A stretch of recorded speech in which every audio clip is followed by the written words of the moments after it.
મિર્ચી morning. સારું છે આ વખતે ફ્રેન્ડશિપ ડે અને રક્ષાબંધન આગળ પાછળ છે, એક જ દિવસે નથી.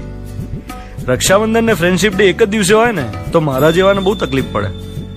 જેની પાસે ફ્રેન્ડશિપ બેન્ડ બંધાવો હોય એ આપણને રાખડી બાંધી જાય તો કોને ગમે. નાનપણમાં મારી સાથે આ બહુ થતું. આઈ એમ શ્યોર કે તમારી સાથે પણ સ્કૂલમાં થયું જ હશે. ક્લાસરૂમમાં ટીચર અનાઉન્સ કરે કે આવતીકાલે આપણે રક્ષાબંધન ઉજવીશું અને બધા માટે સરખી રાખડીઓ હોય, ટીચર જ લઈને આવ્યા હોય. સફેદ રંગની રાખડી, એમાં પેલું લાલ ટપકું, સફેદ ગોટો, એકદમ નાનકડો.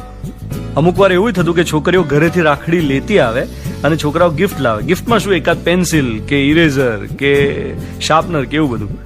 પછી રક્ષાબંધનના આગલા દિવસે ક્લાસમાં બધી બેન્ચીસ ખસેડી દેવાની ને છોકરા છોકરીને સામે લાઈનમાં ઊભા રાખી દે. હવે જો આપણા નસીબ ફૂટેલા હોય તો જે છોકરી આપણને ગમતી હોય એ જ રાખડી હાથમાં લઈને આપણી સામે ઊભી રહે. મારો તો એક ફ્રેન્ડ હતો, એ તો જમણા હાથે કોઈ રાખડી ના બાંધી જાય ને એ માટે રાઈટ હેન્ડમાં પાટો લગાવીને આવેલો કે હાથ મચકોડાઈ ગયો મારો તો એટલે પાટો આવ્યો છે. અને પછી ડાબા હાથે બાંધે રાખડી, એ થોડી કાયદેસરની રાખડી ગણાય. પછી સ્કૂલમાં કોમ્પિટિશન પણ થતી. એકચ્યુઅલ રક્ષાબંધનની રજા પૂરી થાય ને બીજા દિવસે જયારે આપણે સ્કૂલે પહોંચીએ ત્યારે ગણવા બેસતા કે કયા છોકરાના હાથમાં સૌથી વધારે રાખડીઓ છે, કોનો હાથ સૌથી વધુ ભરેલો છે. અને કોઈ પાછા વેમ મારે કે મારે તો છે ને કોણી સુધી, એલ્બો સુધી ભરાય એટલી રાખડીઓ છે, એટલે મારી તો સૌથી વધુ રક્ષા થવાની, મને તો કોઈ દિવસ હવે કઈ વાગશે જ નહીં, હવે તો હું લોખંડી પુરુષ થઈ ગયો ને એવું બધું. પછી એવા કોન્સેપ્ટ હતા સ્કૂલમાં કે બધી રાખડીઓ છે ને છેક દશેરા સુધી હાથમાં રાખવાની તો જ રાખડી રક્ષા કરે. અને દશેરા પહેલા રાખડી જાતે પડી જાય, તૂટી જાય તો એ બેનનો પ્રેમ કાચો, જેની રાખડી પડી ગઈ એનો પ્રેમ કાચો. આવા કેવા બધા નિર્દોષ કોન્સેપ્ટ હતા બાળપણના. નીચે પડેલું કોણ ખાય, રામ કે ભૂત. જો બાજુમાં ઉભેલો ફ્રેન્ડ રામ બોલે તો ખંખેરીને બિસ્કિટ કે પૂરી ખાઈ લેવાની, વાંધો નહીં. પછી કેવી વસ્તુ બિલીવ કરતા ખબર છે, કોઈ પગ લંબાવીને બેઠું હોય અને એના પરથી કૂદીને ના જવાય, નહીં તો આપણી હાઈટ ના વધે. જો તરબૂચના બિયા ખાઈ જઈએ તો પેટમાં તરબૂચ ઉગે. પછી બહુ વધારે પડતું જમી લીધું હોય અને 7 વખત પેટ ઉપર હાથ ફેરવીએ ને ક્લોકવાઇઝ તો મટી જાય.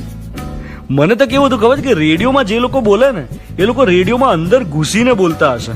હું તો એવું માનતો, મેં જાતે જ ધારી લીધેલું કે કિશોર કુમાર રેડિયોમાં જ રહે છે ને જેવા પેલા અનાઉન્સર બોલે કે આइए अब सुनते हैं गाना કિશોર કુમાર की आवाज में, તો દર વખતે કિશોર કુમાર આમ રાહ જોઈને જ બેઠા હોય. જેવું એમનું નામ બોલે કે ઉભા થઈને તરત ગાવા માંડે.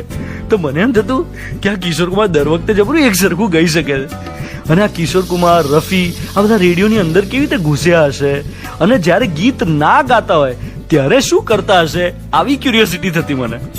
હું એવું માનતો કે ચોકલેટનો બ્રાઉન કલર, એમાં એવું હશે કે ધોળા રંગની જે ગાય હોય ને એનું ધોળું દૂધ નીકળે અને બ્રાઉન કલરની ગાયમાંથી બ્રાઉન મિલ્ક નીકળે અને એની બને મિલ્ક ચોકલેટ. મને હંમેશા એવું લાગતું કે આ મિલ્ક ચોકલેટ જે બ્રાઉન કલરની ગાયમાંથી બ્રાઉન દૂધ નીકળ્યું ને એની બનેલી છે. ટૂંકમાં ઇનોસન્સની જે મજા હતી એ આજે માણવાનો દિવસ છે. ભલે આપણે થઈ ગયા સમજદાર, પણ આપણા ફેમિલીમાં, ફ્રેન્ડ્સમાં કોઈક ને કોઈક તો બાળકો એવા હશે જે આજે રક્ષાબંધન મનાવે ત્યારે એમની મુગ્ધતાને માણજો, એમની નિર્દોષતાને, એમના ઇનોસન્સને સેલિબ્રેટ કરજો, એન્જોય કરજો, એન્કરેજ કરજો. ફેમિલીના કોઈ પણ બાળકના બાળપણમાં તમે તમારું બાળપણ જીવી લેજો. એ 2 મિનિટ તમારો છેલ્લા 4 મહિનાનો થાક અને સમજણનો સ્ટ્રેસ ઉતારી નાખશે. You are listening to Mirchi.